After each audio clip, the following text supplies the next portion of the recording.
حضرت علی رضی اللہ تعالی عنہ نے فرمایا، 4 باتیں اپنی بیوی کو کبھی مت بتانا۔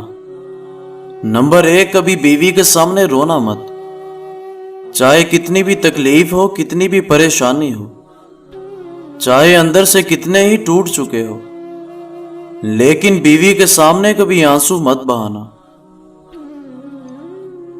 ورنہ ساری زندگی تمہاری بیوی یہی سمجھے گی یہ مرد بہت کمزور ہے، اپنے جذبات پر قابو نہیں پا سکتا، چھوٹی چھوٹی چیزوں پہ اداس ہو جاتا ہے، لہٰذا وہ تمہیں کمزور سمجھنا شروع کر دے گی۔ نمبر 2، بیوی کے سامنے اس کے گھر والوں کی برائی مت کرنا، کیونکہ ایک عورت جب شادی کرتی ہے تو وہ اپنا گھر چھوڑ کر آتی ہے، لیکن اپنے ماں باپ کبھی کوئی نہیں چھوڑ سکتا۔ نمبر 3، عورت کو کبھی بھی اپنی کمائی مت بتانا، کیونکہ ایک مرد کو ہی پتا ہوتا ہے کہ گھر کس طرح چلانا ہے، سب کے خرچے کس طرح پورے کرنے ہیں۔ ہاں، عورت کو اس کا خرچ ضرور دیں، اس کی ضروریات کا خیال رکھیں۔ نمبر 4، اپنی بیوی کے سامنے کبھی اپنے گھر والوں کی برائی مت کرنا، کیونکہ اس طرح تم خود ہی اس کی نظروں میں اپنی عزت ختم کر دو گے۔ شادی کے دن نئی نویلی دلہن نے ایک اٹیچی کیس کی طرف اشارہ کرتے ہوئے اپنے شوہر سے وعدہ لیا کہ وہ اس اٹیچی کیس کو کبھی نہیں کھولے گا۔ شوہر نے وعدہ کر لیا۔ شادی کے 50ویں سال بیوی جب بستر مرگ پر پڑ گئی تو خاوند نے اسے اٹیچی کیس یاد دلایا۔ بیوی بولی، اب یہ وقت ہے اس اٹیچی کیس کے راز کو فاش کرنے کا، اب آپ اس اٹیچی کیس کو کھول لیں۔ خاوند نے اٹیچی کیس کھولا تو اس میں سے 2 گڑیاں نکلیں۔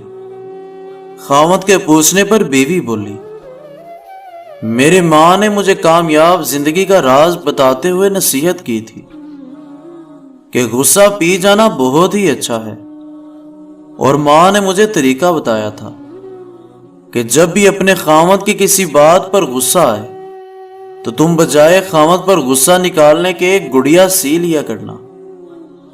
تو مجھے جب بھی آپ کی کسی بات پر غصہ آیا تو میں نے گڑیا سی لی۔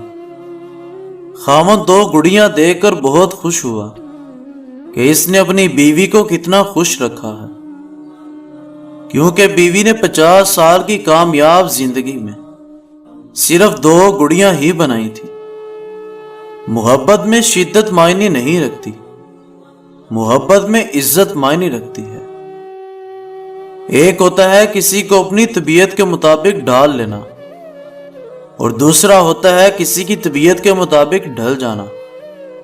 ان دونوں پہلوؤں میں انداز نرمی اور محبت والا ہو تو تب ہی رشتے بنتے ہیں، ورنہ جھگڑوں کے سوا کچھ حاصل نہیں ہوتا۔